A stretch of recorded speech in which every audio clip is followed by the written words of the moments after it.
Poljoprivreda to osnovna djelnost, z ktorú se človek zanima od davnih časoh, a jej úspіх zaviši najbardziej od chvíli i od stanu žemi.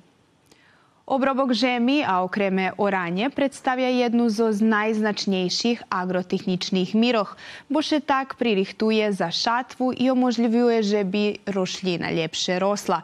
Međutim, priroda často ma konečne slovo. Keď uslovija nevýhodni, roboti u polju nie može končovac po planu. Každá robota u poljoprivredi má svoj optimálny period. Toho roku period orania nebol výhodný, za tú agrotechničnú míru pre dlhoký period suši, pre ktorú žem ostala sucha i zbita, tá pluh nemohol predrezť do hlibiny i poprvrácať ju, ale ani od toho by nebolo veľa chasnu, bo vláhy net ani u hlibokým pásme.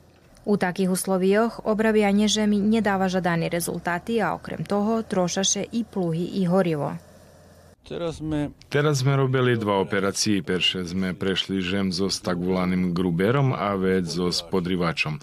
Toto richtáme za jar. Tak sme robili prešlého roku i dalo dobré rezultáty. Gruber rozmýša žem po 25 cm hlibiny a so spodrivačom sme vošli na hlibinu po 45 cm, že by še rozbilo pluhové pásmo pre vecej azotu. Jest vše menej vlahy, tá na to spôsob koreň do nej hodzen ľahčejšie dojsť.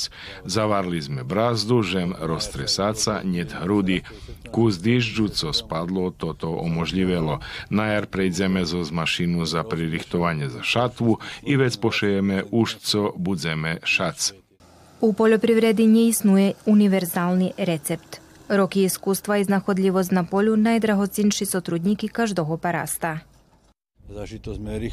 Zažito sme pririchtali žem, takže sme dva raz prešli so s gruberom i vec sme po ním prešli so tak volanú mašinu Cambridge. Veci sme žita zašali, veci zašali i druhy, taše nazdávame, že ho budeme mať komu predať, hoď sme svidomi, že mu cena nebude výhodná. Že by žem bola plodná, nepodlo ani rozdúmať o obrabianiu pod uhorom. Žem na tot spôsob odpočinia, tá na jar bude porichtaná za nové obrabianie.